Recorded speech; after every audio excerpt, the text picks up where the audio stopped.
Hey everybody, it's Lon.TV, and we are back with the Nvidia Shield TV.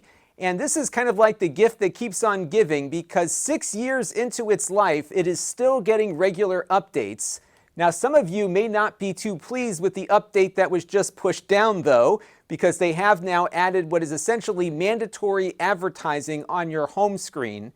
But I did want to step through the new interface that came along with this advertising, because I do like to cover developments on the Shield from time to time, because it is a product that has had a very long life and is still very relevant many years after it was released. We're going to get to that interface in just a second, but I do want to let you know, in the interest of full disclosure, that this particular Nvidia Shield we've got here, the Pro from 2015, Nvidia sent to the channel free of charge. However, I've bought a bunch of these over the years and have one on every television in my house. All of the opinions you're about to hear are my own. No one is paying for this review, nor has anyone reviewed or approved what you're about to see before it was uploaded. So let's get into it now and see what this new interface is all about. Now, of course, the most visible change here is that you now have these ads that are going to be running at the top of the screen. And you're also going to see some things above the ads: Home, Discover, and Apps. And we'll dive into all of those in a second. For a while, I was seeing the ads, but not this stuff up here. And then when I rebooted, I got the other features. So if you see the ad and don't see this, do a reboot and then check and make sure you don't have any updates pending. Once those updates go through and you reboot, you will have what you see here.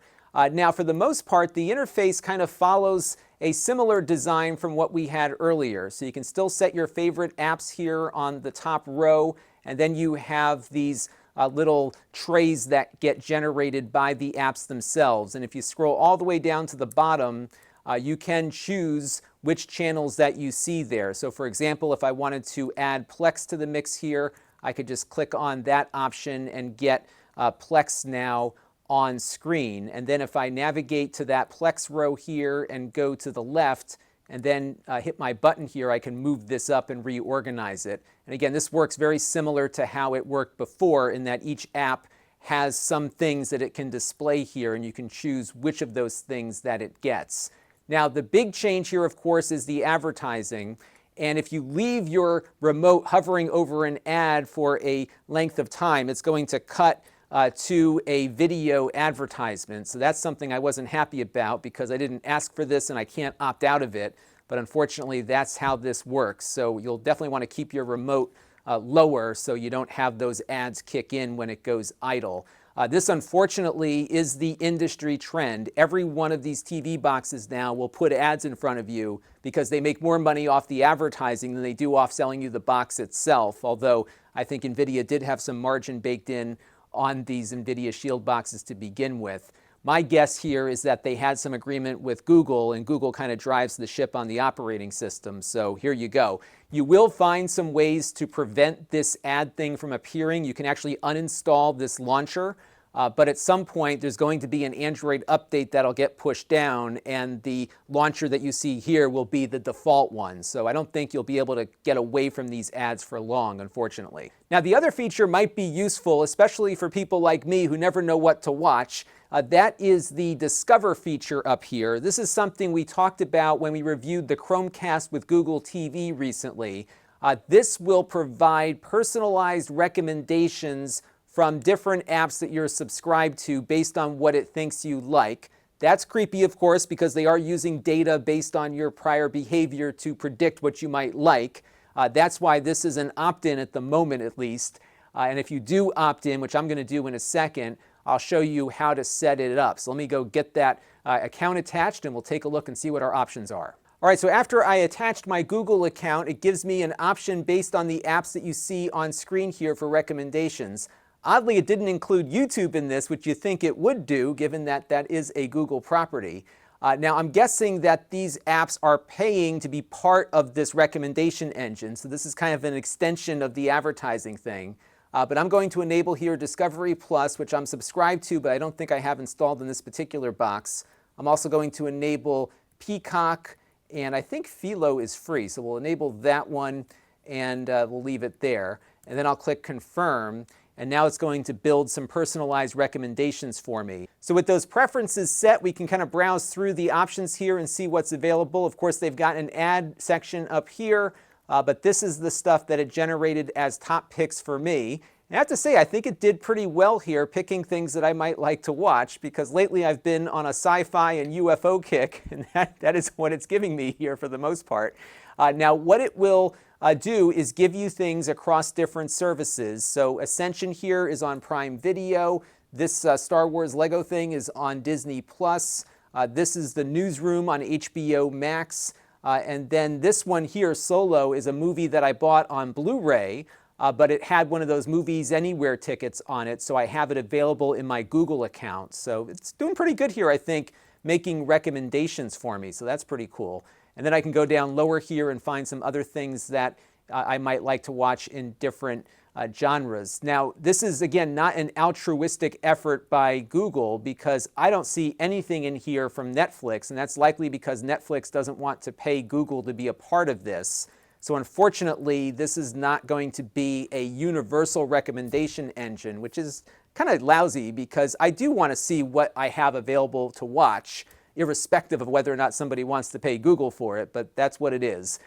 So take a look and see if you see anything that you might like. Now, if you want to change things later, you can go down here to the bottom and reselect your services. And in the in-between here of shooting this segment versus the last one, I realized that Philo is not a free service, so I'm just going to tick that one off and then go back over here to confirm, and that will rejigger the personalized recommendations for me. So you may want to jump down at the bottom there and check every once in a while to see if they added something else. Now, unfortunately, as good as these recommendations are, they're only going to be for you, and that was one of my complaints with the Chromecast with Google TV, and that problem continues here. So you can add other users to your Nvidia Shield box here, but it's only going to provide recommendations to the main user that registered first. So if my wife walks up to this, she's going to see a bunch of stuff that she doesn't want to watch. And I'm guessing that probably whatever revision of Android TV comes next might allow for users to switch and get better recommendations. But right now it is keyed to one person and one person only, and there's no easy way to get multiple recommendations for multiple people in your household. And that's still a pretty significant shortfall of this new interface. Now, they also brought over the new app interface from the Chromecast with Google TV, and I think that is an improvement, because I know a lot of folks did not like how Android TV was handling apps. So if you slide over to apps, you get all of your apps in one spot. It still breaks them out by games versus regular apps. And if you hold down your button over one of them here, you can add it to the favorites to put it on the front screen. You can also go over here to move and adjust its order like you could before. So you get some of the similar interface dynamics that we had in the prior version, but I think just a cleaner way to go about things. And then again, if an app is favorited, it will be here on the front. And you can also adjust where things go here by holding down the button, going to move, and moving its position to a new spot. So that was nice to see. It's also easy to get into the Play Store now, because you can jump into the Play Store right here. I suspect this is where the ads are going to go for apps in the very near future. So if you do see ads there, you can also get at it from the bottom here to load up the Play Store and start loading in new apps if you want. So unfortunately, it looks like the commercialization of Android TV has made its way to the Nvidia Shield, like it or not. Again, you can delay this by uninstalling the launcher, but it's going to come for you at some point, so just get ready for it.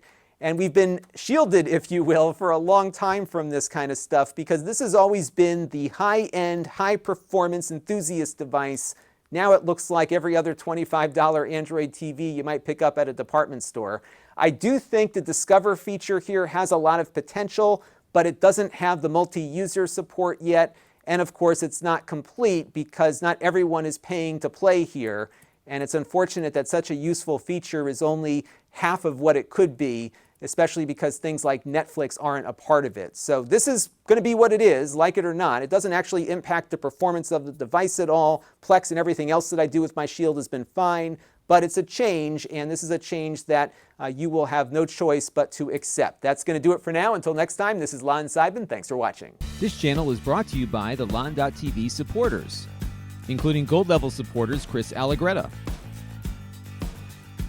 Tom Albrecht, Jim Callagher, Hot Sauce and Video Games, and Brian Parker. If you want to help the channel, you can by contributing as little as $1 a month.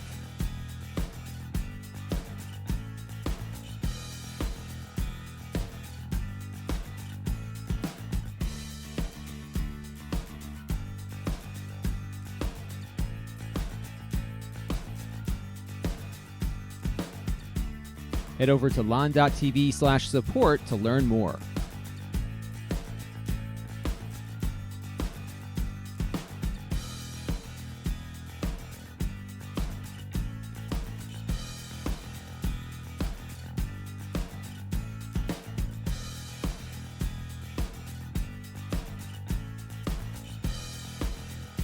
And don't forget to subscribe. Visit Lon.TV/s.